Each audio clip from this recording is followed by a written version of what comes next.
So, unfortunately, in the stupidity of my youth, I had decided that I would chop off the stock on this.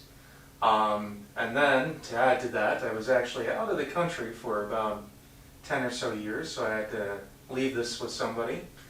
And had recently just got it back, so not only did we have the stock that had been sawed off, but completely missing the bolt now, safety is gone, and yeah, it's in general disrepair right now.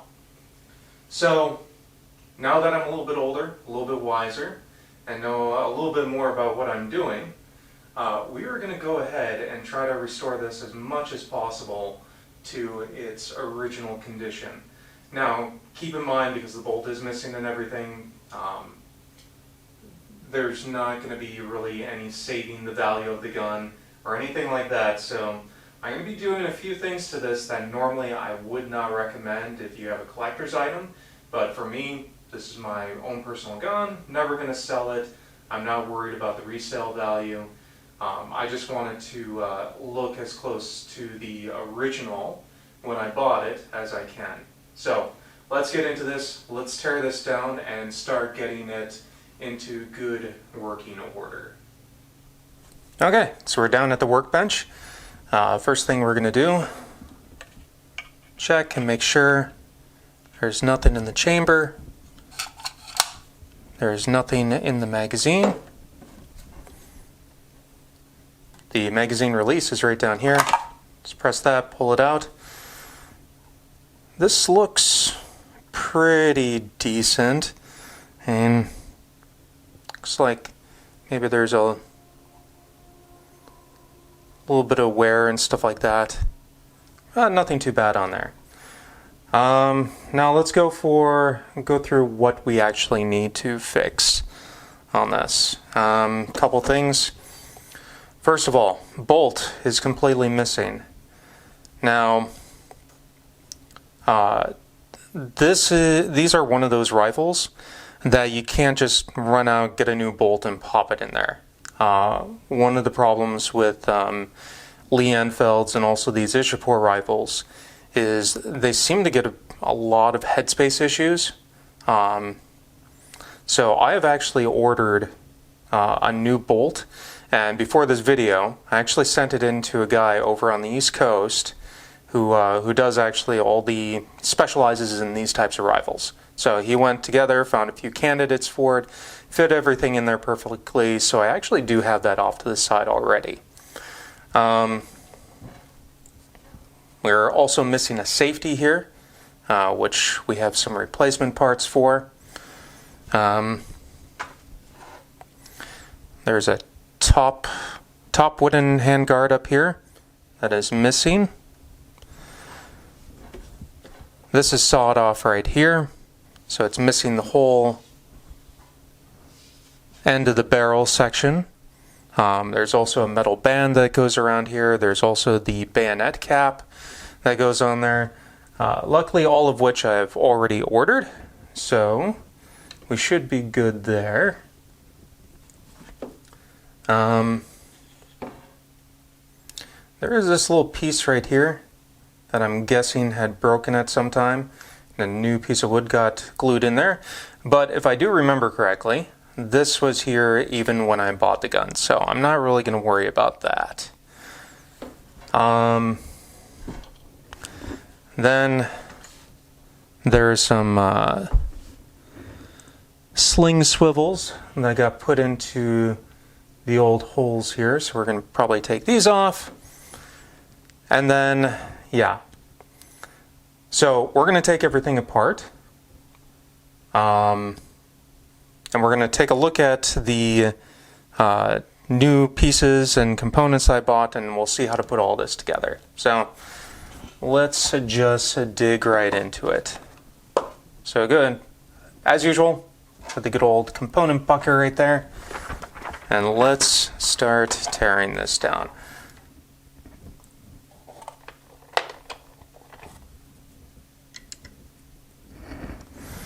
Start with, I believe, the trigger guard. Pull that off of there.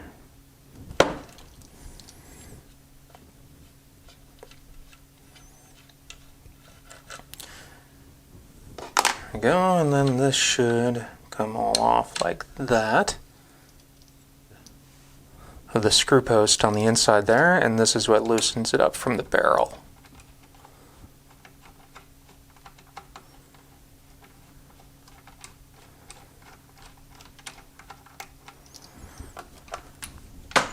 Alright, stability across the stock.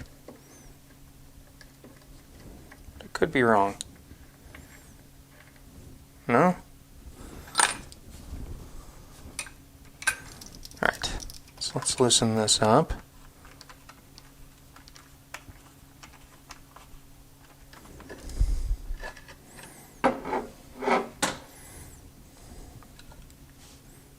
Alright.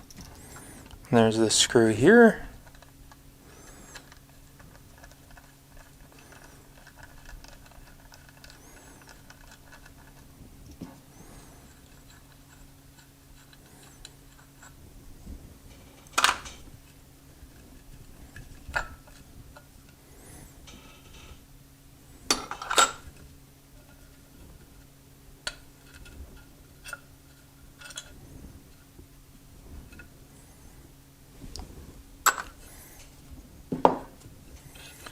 So that's that piece right there.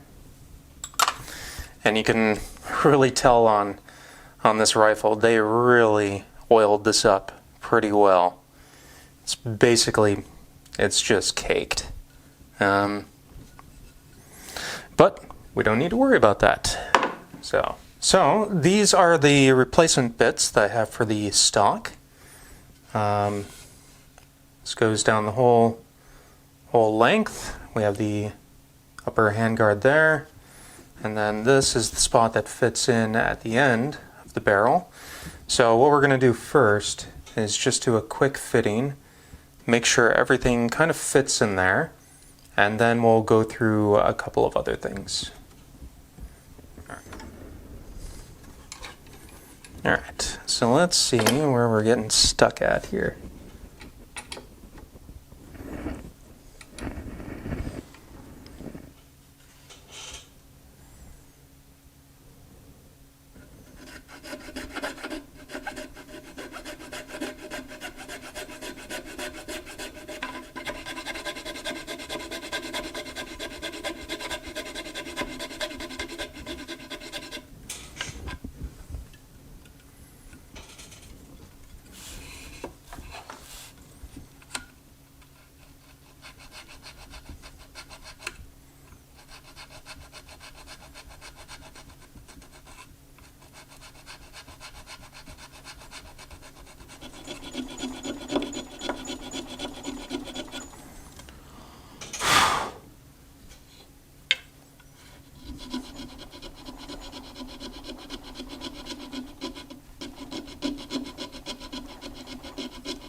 Alright, so this had a lot more extensive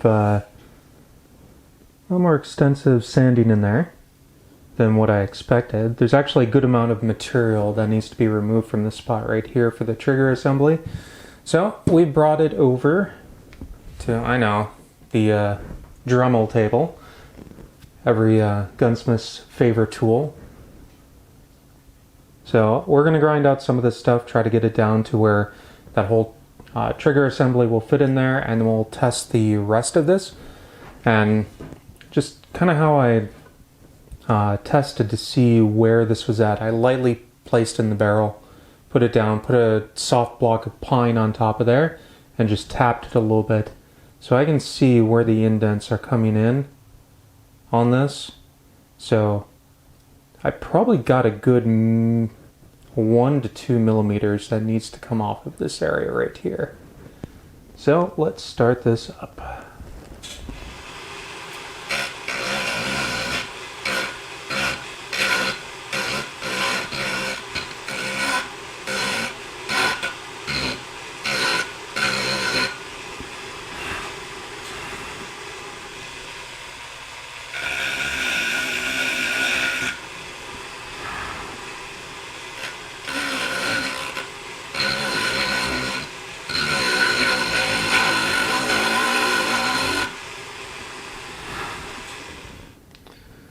Okay, yep.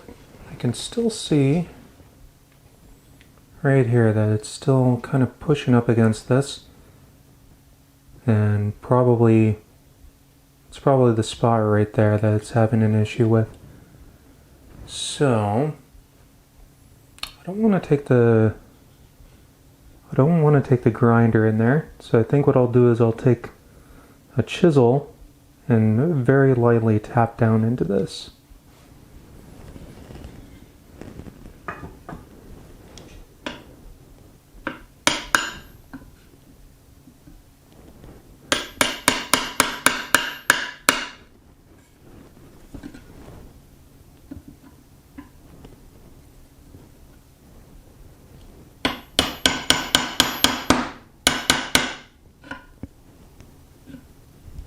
Alright, so it looks like we got that part okay. So this is the old one.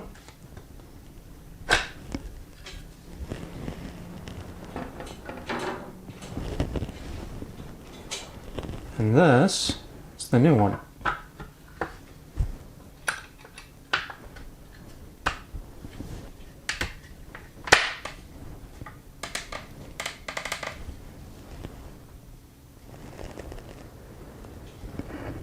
Seems to nicely all go into place. So let's check the other pieces now. Alright, see if we can get the other pieces to go on there. Now that we got the main stock all fitted in.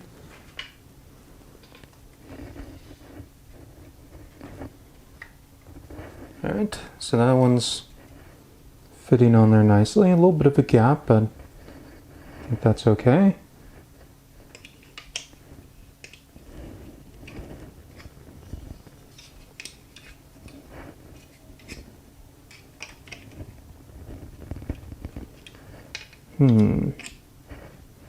We have this here. So we can snap this on first.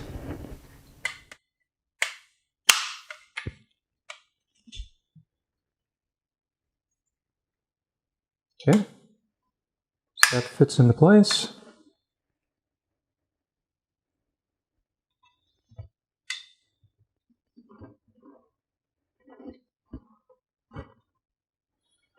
However, this does not. Which is fine. We can just trim down these edges a little bit right there. Alright, we took off 4.62 millimeters off of this. So that should line up perfectly now. Look at that. Beautiful.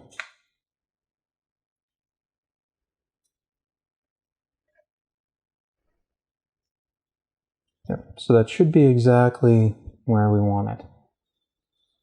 So, just to double check everything now.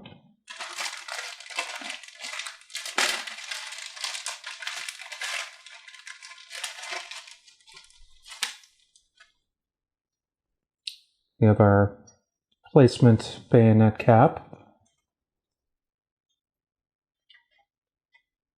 Make sure that fits on there. So it looks like I'm not getting enough clearance on top here. It's odd.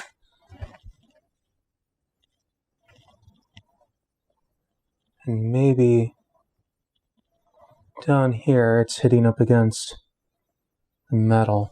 So, alright, so we are back again. It's actually been a couple weeks since I was working on this because unfortunately some projects came up. So, last time we were here, we were fitting everything together to make sure it fits okay. So this is the nose cap where the bayonet goes on. So this, we were doing the fitting with it, but there was still some cosmoline and stuff like that on there because we had, this is not the original. This was bought from surplus. I forget which one. I think it was Liberty Tree. Anyways, so we're just going to check it out really quick to see how the fitting is. So we're just going to line up that right there for the band that goes across here. And we're going to see how the fitting works on this and see if cleaning out that gunk helped any. It doesn't look like it. So, yeah, right now it's basically stuck in this position right here, which means I probably need to sand all this down. Let's just have a look at it to see kind of where it's getting stuck at. Okay, so, yeah, you can even see it right here. So, it's a little bit hard to see that, but it's already making some marking across here. So what we're going to do is take a little bit of sandpaper, and we're just going to go along here, sand this down until that nose cap fits really nicely on there.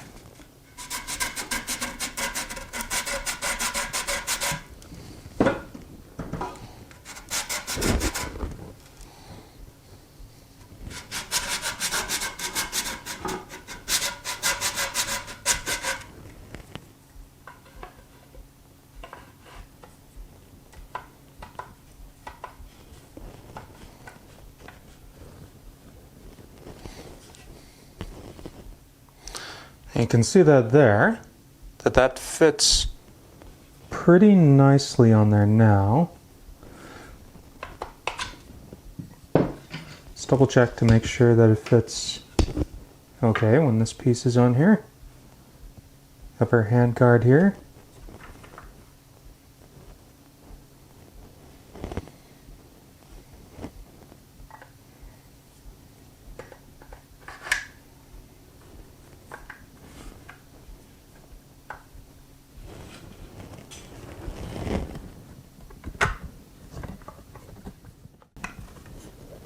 Okay. So the fitting on the stock I think is done. So that's okay. So it's just getting this to line up correctly with that barrel band right there. So I could possibly unscrew these right here and then shift this back just a little bit, and then it would come flush with that. So maybe that's what I will do on this.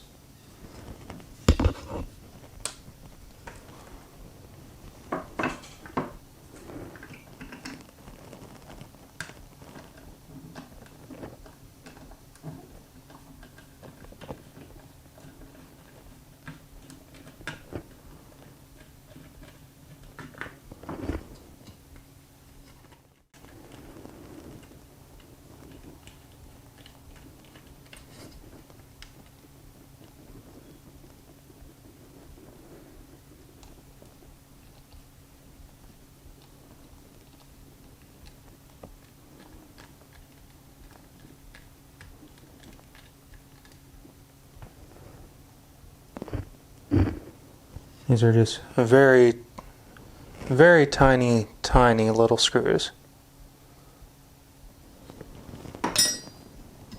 Comes off there like that. Yeah, so I would have to shave off a little bit right here. Drill this in here. And I would have to yeah, I would need to go in and then fill this up with epoxy. Fill that in, re-drill the hole to make it fit all correctly.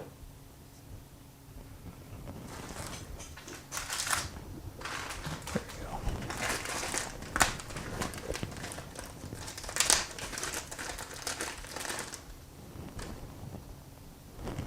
As long as we're doing all this work, let's make sure that fits as well.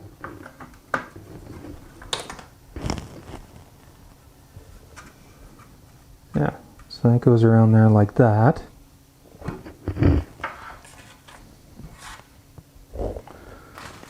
There's a swivel bolt.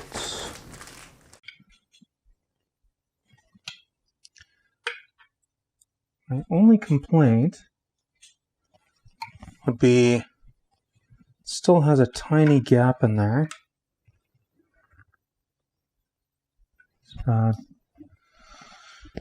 Let's see how big that gap is.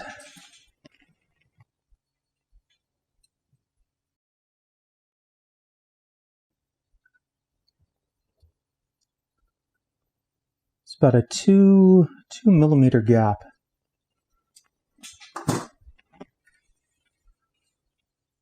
So we'll kind of shave down the edges here a little bit more.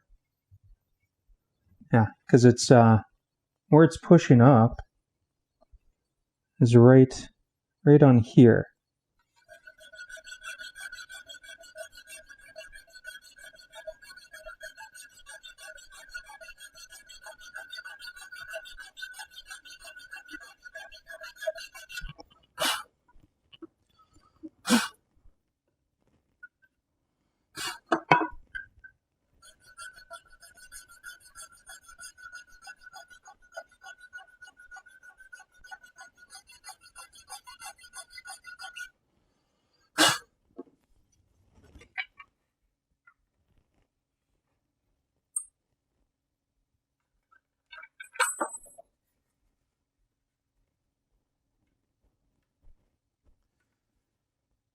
Okay.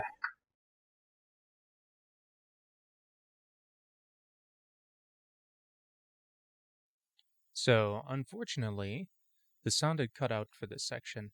So what I'm doing here is I'm adding a couple of small reservoirs with silicone caulk.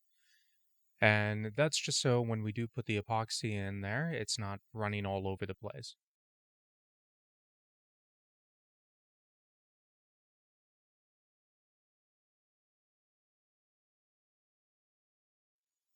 Then I'm adding this blue tape to the back, and that's going to create a nice flat surface on that side. And again, keeping the epoxy from running everywhere. And then to actually make the epoxy filler, what I'll do is I'll take some sawdust that I took from the wood shop, pop that down in there, and then I will mix it up really well with the resin, and then add in the hardener afterwards. And honestly, it's going to have about the consistency of peanut butter when you do it like this. But yeah, then I just take it, and you can see me filling in the holes there. And then at the end, I'll take some more blue tape, wrap everything up nice and tight, just so that flat surface stays there.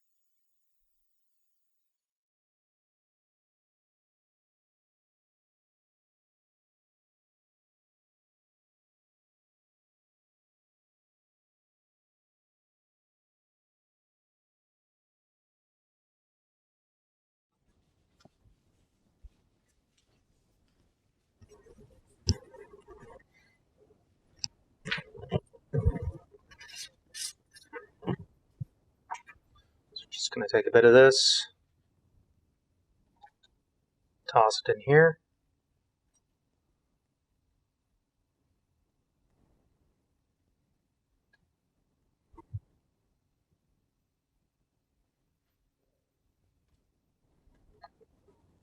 Get a good amount in there. I pour in my acetone. And you're kind of making a bit of a slurry in there. You don't want it too thick, but not too thin either. Just give it a little bit of a stir. Get it all nice and mixed up.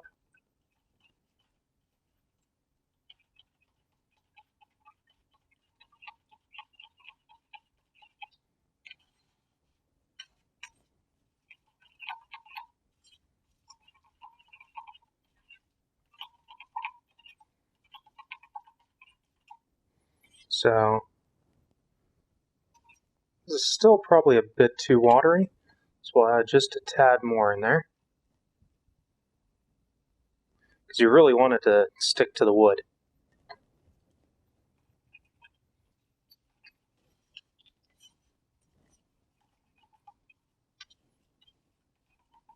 But just keep in mind that that acetone is going to start drying up pretty quick.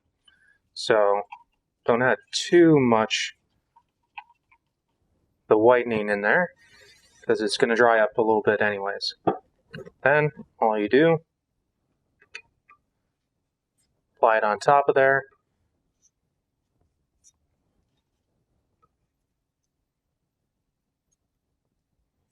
Just kind of spread it around a bit.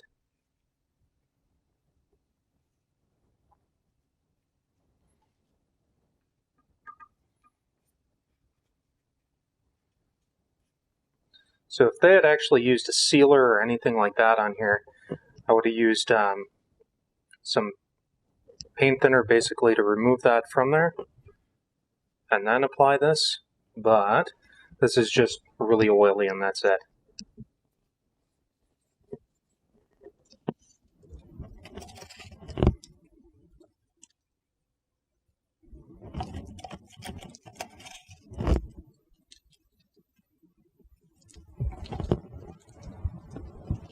Alright, and then we're just going to leave this for 24 hours.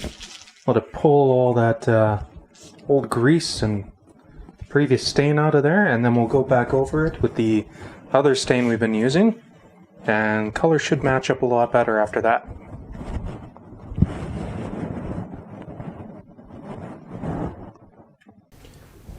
Alright, so we left it on there for a little over 48 hours here, so left it a little bit longer just because it was really oily before.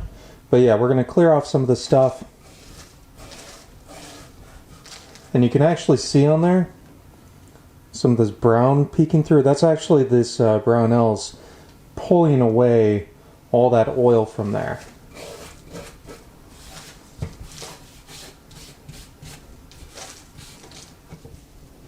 So just wipe that off. I have my little nylon brush here. You can also take like just a shop towel or anything like that and clean it off of there.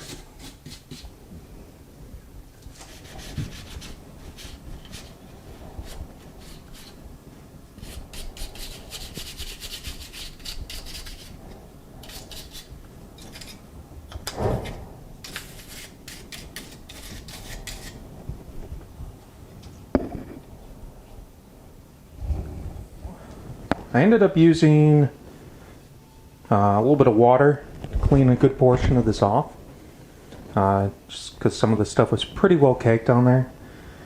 It did lighten it up a good bit, and that's the other piece there. So let me kind of show you what's happening here.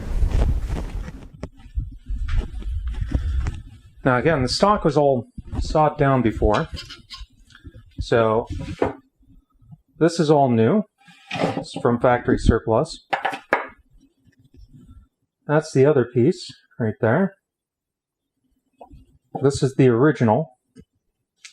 And this is the other piece that we've been working on. So this is all three of these are new, and I had to get them from all different places. Just because there's no one good place to find a full set. Now, you can see right here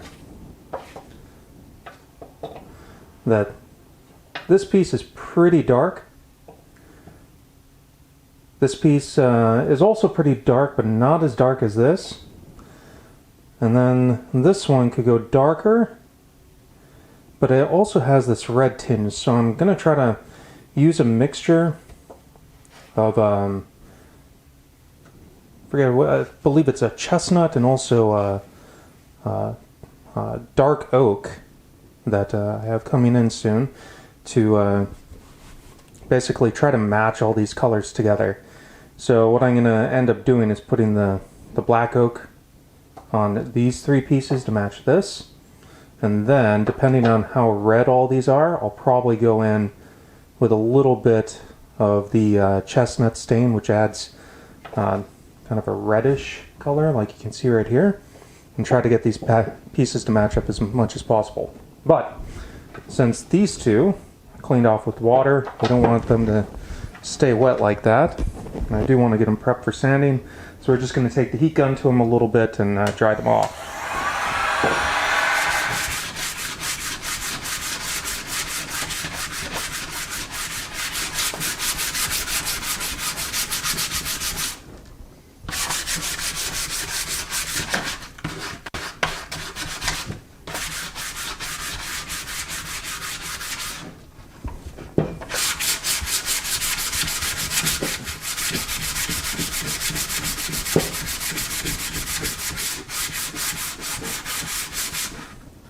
Alright, so what we had done before is we had used the whitening and the acetone, and it really wasn't taking out too much of the stuff, so I actually took this and dropped it into some pure acetone, soaked it for about 48 hours, and it kind of cleaned up most of the stuff that was on there before, so it's a pretty good base.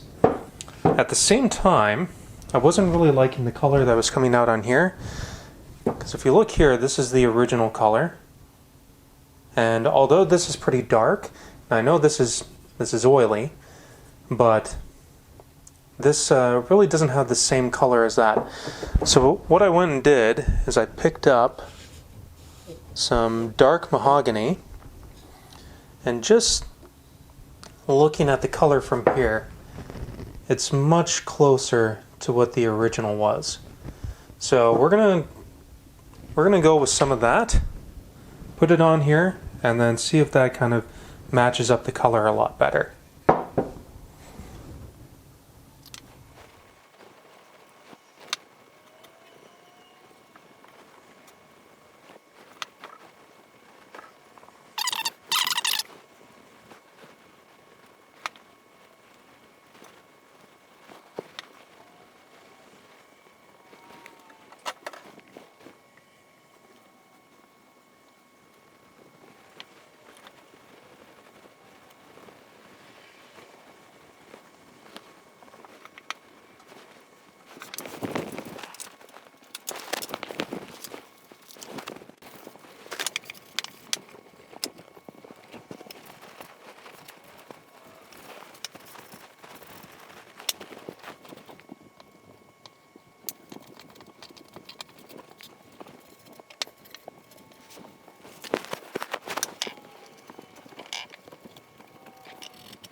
There.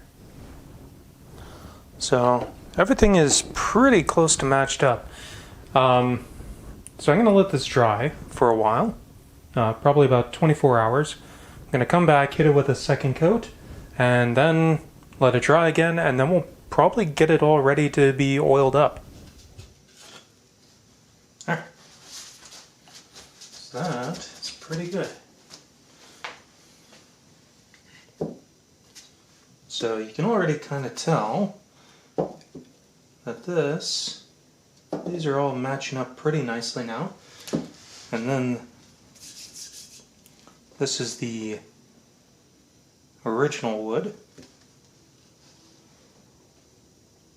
So that should be pretty darn close to what the original is. So as soon as we oil this up, it should bring out the red in the wood a little bit, and it should match up nicely next to this.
So we already got metal piece in there.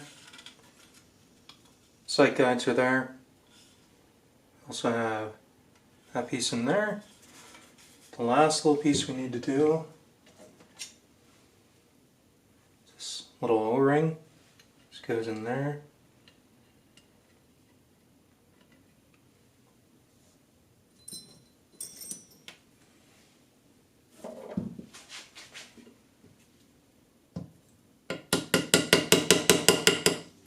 Alright, let's do this.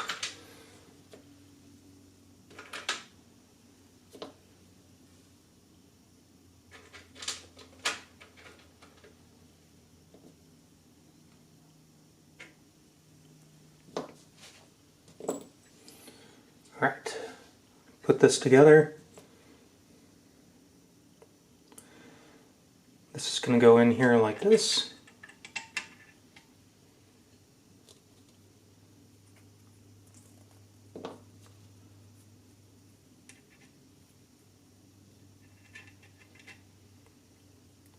And that slides up there right like that. That's where the bolt head will snap down and go forward.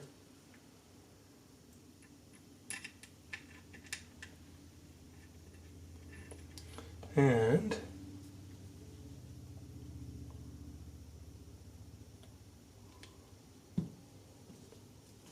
I'm going to put a little drop of lubrication down there.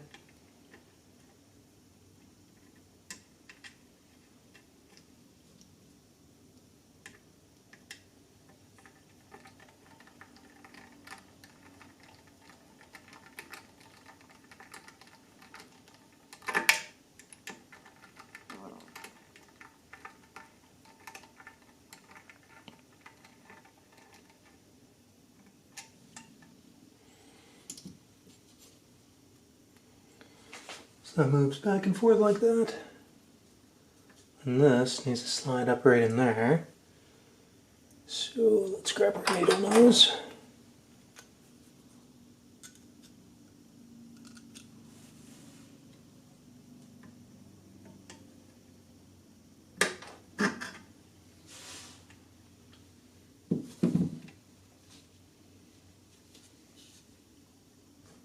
Alright, so we have our stock piece.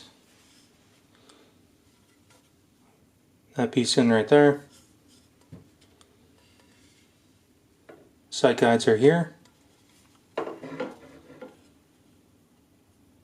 have the little metal piece right in there.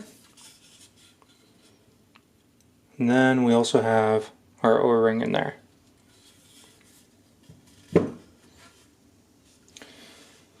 So what we'll do next is drop this piece in here.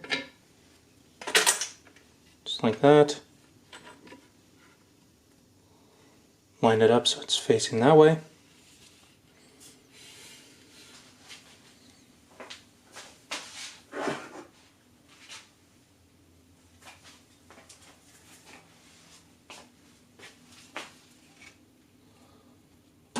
Let me drop this in.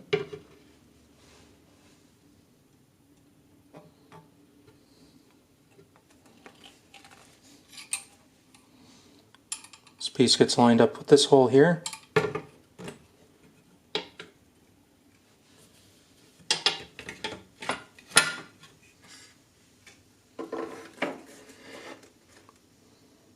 Now lines up right there.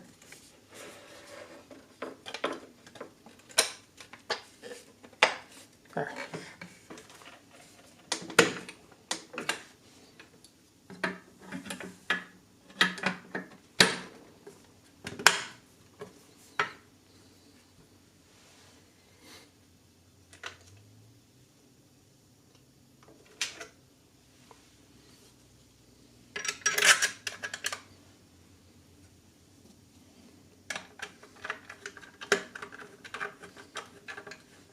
Then we're going to put the trigger guard down the rest of the way.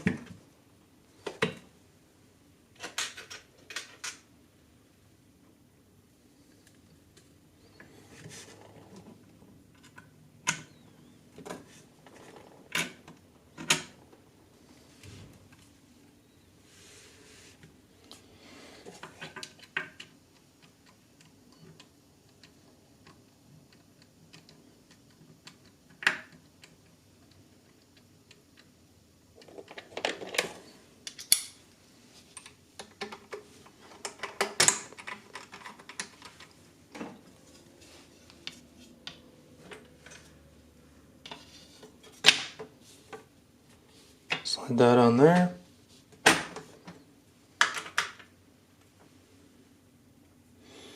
We're going to follow with all the screws being on the side. So pop that on there just like that.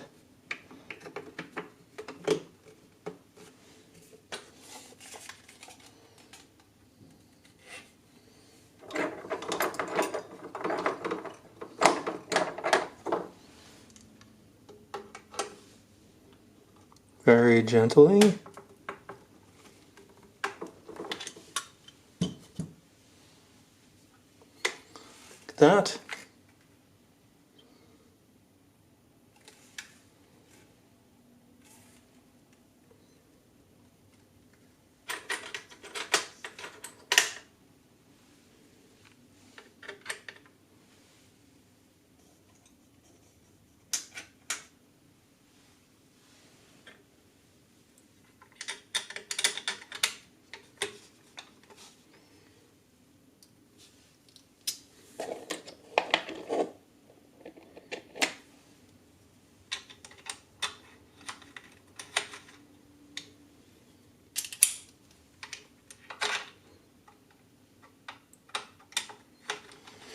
For here, put the spring in there like that.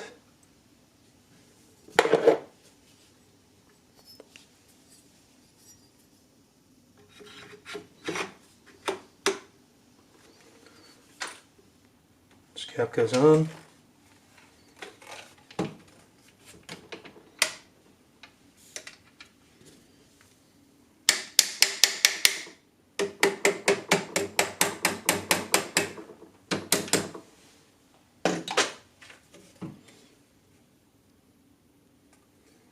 Yep. Everything lines up nicely.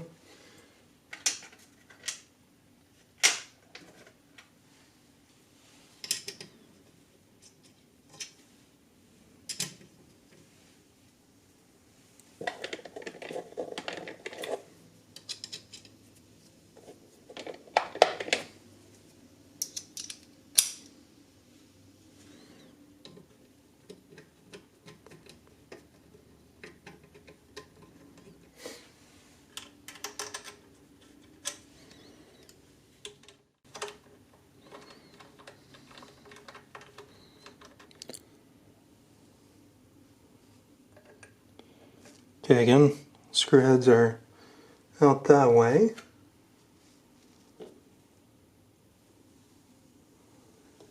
So you got this in the right way.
Here we are with the finished rifle.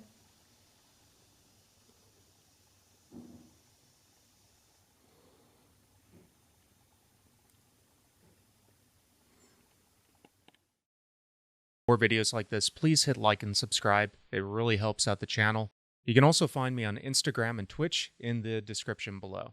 Until next time, take care of yourselves.